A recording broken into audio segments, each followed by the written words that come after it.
Hi guys, before proceeding with the next section पहले आपको ये क्लियर कर देता हूँ कि प्रीवियस सेक्शन में हमने क्या किया था। प्रीवियस सेक्शन में हमने अपनी एक्सरसाइज 8.1 के कंसेप्ट को समझा था और 8.1 को कंप्लीट किया था। Now we will proceed with our next exercise, that is exercise 8.2। Exercise 8.2 का जो कंसेप्ट है वो एक ट्रिग्नोमेट्री टेबल है जो मैं अभी आपको बनाना सिखाऊंगा। ट्रिग्नोमेट्री टेबल में हम वैल्यू जो सीखेंगे वो सीखेंगे कि 0 डिग्री से लेकर 90 डिग्री तक जो हमारे 6 ट्रिग्नोमेट्रिक फंक्शंस होते हैं उनकी वैल्यू क्या होती है। 6 ट्रिग्नोमेट्रिक फंक्शन से मेरा मतलब है साइन, कोस, टेन, कोट, सेक, कोसेक।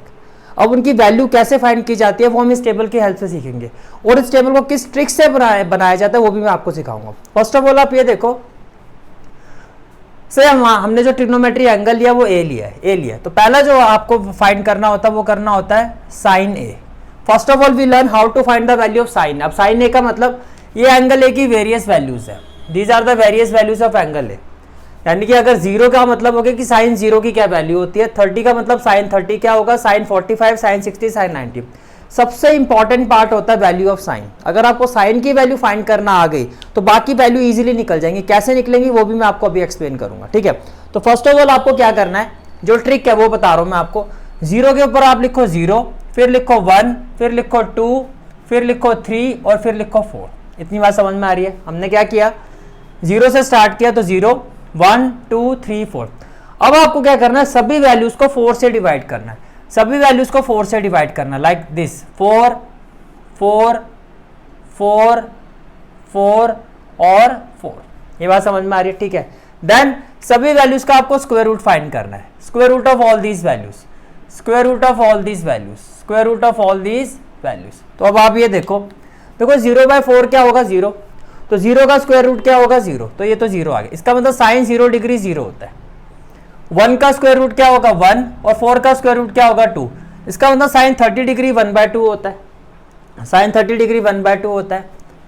अब इसको आप सिंप्लीफाई करोगे, 2 1 जा 2, 2 2 जा 4, 2 1 जा 2, 2 2 जा 4। तो 1 का स्क्वायर रूट क्या होता है, 1 और 2 का स्क्वायर रूट √2 होगा। तो साइन 45 डिग्री क्या होता है, 1/√2।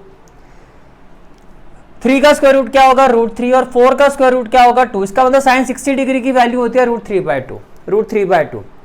ये आपका कैंसिल हो जाएगा, सिंप्लीफाई होके 1 हो जाएगा। तो 1 का स्क्वायर रूट क्या होता है, 1। तो ये आपके पास साइन की वैल्यू आ गई। ये आपके पास किसकी वैल्यू आ गई, sine 0 0, sine 30 1/2, sine 45 1/√2, sine 60 √3/2, sine 91। यहां तक समझ में आ रहा है, ठीक है।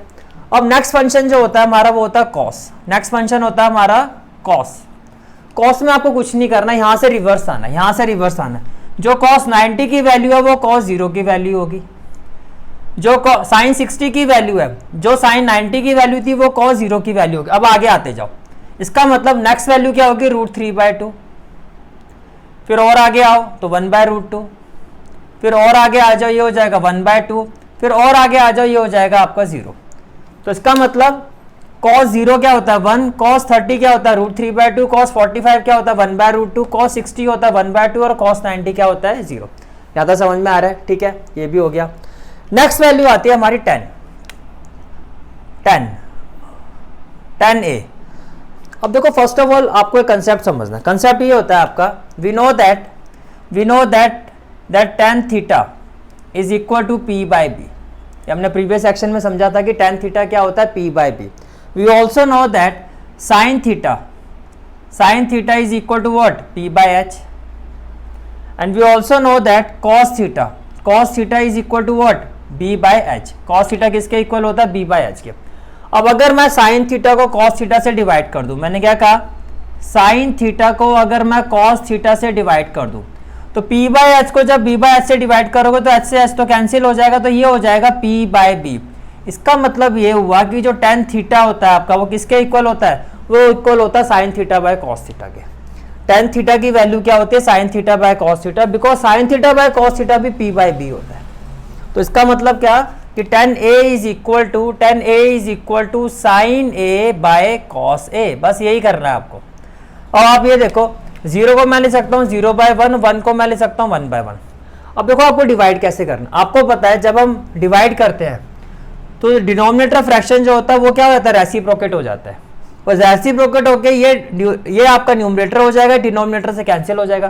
कहने का मतलब ये है, जब मैं इस न्यूमरेटर को इस डिनोमिनेटर से डिवाइड करूंगा तो ये क्या हो जाएगा, 0/1 और ये वैल्यू रेसिप्रोकेट होके हो जाएगी 1/1, तो 1 से 1 कैंसिल होके 0/1, that is numerator bye numerator. ऐसे यहाँ देखो ये है 1/2 और ये आपका √3/2। जब मैं √3/2 से इसको डिवाइड करूंगा तो ये क्या हो जाएगा 1/2, √3/2 जैसे आपका न्यूमरेटर में जाएगा तो ये हो जाएगा 2/√3, 2 से 2 कैंसिल। तो मेरा कहने का मतलब है कि आपको सिर्फ क्या कर रहा है, हर फ्रैक्शन में जब आप sign A by cos A लिखोगे तो आपको न्यूमरेटर बाय न्यूमरेटर लिखना है, numerator bye numerator, numerator bye numerator. क्यों? क्योंकि ये कैंसिल हो जाएगी डिनोमिनेटर वैल्यू, डिनोमिनेटर वैल्यू सब में क्या हो जाएगी, कैंसिल हो जाएगी। जैसे ये हो जाएगा 1/1, 0/1, तो ये भी हो जाएगा न्यूमरेटर बाय न्यूमरेटर। क्या इतनी बात समझ में आ रही है? ठीक है, okay. Now what we will do, तो 0/1 क्या हो जाएगा 0, इसका मतलब tan 0 की वैल्यू क्या होती है 0 होती है, tan 30 की वैल्यू क्या होती है 1/√3, tan 45 की वैल्यू क्या होगी 1/1, जिसको आप 1 ही लिखोगे, tan 60 की वैल्यू क्या होगी √3/1, ये हो जाएगा √3/1, और tan 90 की वैल्यू क्या होगी tan 90, जब आप tan 90 की वैल्यू लिखोगे तो ये हो जाएगा 1/0, 1/0, 1/0 को मैथमेटिकली हम कहते हैं not defined, that is infinity. तो tan 90 जो होता है वो नॉट डिफाइन होता है मैथमेटिकली। आप 9th क्लास से पढ़ रहे हो, जब आपने रैशनल नंबर को पढ़ा था तो आपने क्या कहा था p/q, रैशनल नंबर क्या हमने पढ़ा था, it is equal to p/q where q should not be equal to 0, because जब डिनोमिनेटर में 0 आया था तो वो वैल्यू मैथमेटिकली नॉट डिफाइन हो जाती है। तो tan 90 जो होता है आपका नॉट डिफाइन होता है, reason because at denominator we will have 0। Is it clear? ठीक है। नाउ नेक्स्ट वैल्यू आती है कॉट। तो जो जैसे साइन और कॉस का रिलेशन होता है वैसे टेन और कॉट का रिलेशन होता है, वैसे टेन और कॉट का रिलेशन होता है। तो क्या करना है आपको, यहां से अपोजिट आना है। तो ये क्या आपका नॉट डिफाइन, तो कॉट 0 नॉट डिफाइन, फिर आगे क्या है √3, √3/1 मीन्स √3, तो ये हो गया √3, फिर 1, देन 1/√3, देन 0। तो ये आपके पास आ गई वैल्यू कॉट ए की, ये आपके पास वैल्यू किसकी आ गई, कॉट ए की। नेक्स्ट वैल्यू हमें फाइंड करनी है सेक के। अब सेक किसका रेसिप्रोकल होता है, कॉस का, तो ये हो जाएगा 1/cos ए, 1/cos ए। तो जो भी कॉस की वैल्यू उसका रेसिप्रोकेट कर दो, जैसे 1/1 का रेसिप्रोकेट क्या होगा 1, √3/2 का क्या होगा 2/√3, 1/√2 का क्या हो जाएगा 2, 1/2 का क्या हो जाएगा 2, और 0/1 का क्या हो जाएगा 1/0, that is again not defined, that is again not defined. तो जैसे टेन और कॉट का रिलेशन होता है, साइन और कॉस का होता है, वैसे ही सेक और कॉसेक का रिलेशन होता है, वैसे ही सेक और कॉसेक का रिलेशन होता है। तो आपको क्या करना है, यहां से अपोजिट आना, तो ये हो जाएगा आपका not defined, then 2, then √2, then 2/√3 and then 1। तो ये आपका ट्रिग्नोमेट्री टेबल था जिस पर आपकी एक्सरसाइज 8.2 बेस्ड है, और ये टेबल आपका आगे तक अब आपके साथ जाएगा, यानी कि 11, 12 जहां भी हम ट्रिग्नोमेट्री फंक्शंस को पढ़ेंगे वहां हमें इसकी जरूरत पड़ेगी। तो बहुत अच्छे से आपको इसको प्रिपेयर करना है। बहुत सिंपल सी ट्रिक है, क्या करना है, 0 से स्टार्ट करना है, 0, 1, 2, 3, 4, सभी वैल्यूज को 4 से डिवाइड करोगे, सभी का स्क्वायर रूट निकालोगे, जैसे साइन ए आ गया फिर आपका काम हो गया। तो 80% समझ लो आपने टेबल बना लिया। कैसे, आप कुछ नहीं कर रहे, यहां से अपोजिट आना है। 10 में क्या करना है, साइन ए बाय कॉस, और कैसे करना है, numerator bye numerator, numerator bye numerator, इस तरह से। फिर कॉट क्या होगा, यहां से अपोजिट आना है आपको। सेक में क्या करना है, 1/cos है, 1/cos, तो जो भी cos की फ्रैक्शनल वैल्यूज का रेसिप्रोकेट करना है, 1/1 का 1, √3/2 का रेसिप्रोकेट क्या होगा 2/√3, इस तरह से। और फिर कोसेक में क्या होगा, फिर आप रिवर्स आ जाओ, नॉट डिफाइंड, 2, √2, 2/√3 और 1। So this is the table. I hope it is clear to you. Today's class. I hope you like this class, and if you like this class, then do like, share and subscribe my channel. और पूरे mathematics course की जो playlist का link है वो आपको description में मिल जाएगा। And don't forget to press the bell icon so that you get the regular notification of my classes. Bell icon press करने से क्या होगा, जो भी मैं लेक्चर अपलोड करूंगा उसका आपको अपडेट मिलती रहेगी। Thanks for watching this video, bye, take care and have a great day. Thank you.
class. I hope you like this class, and if you like this class, then do like, share and subscribe my channel. और पूरे mathematics course की जो playlist का link है वो आपको description में मिल जाएगा. And don't forget to press the bell icon so that you get the regular notification of my classes. Bell icon press करने से क्या होगा, जो भी मैं लेक्चर अपलोड करूंगा उसका आपको अपडेट मिलती रहेगी. Thanks for watching this video. Bye, take care and have a great day. Thank you.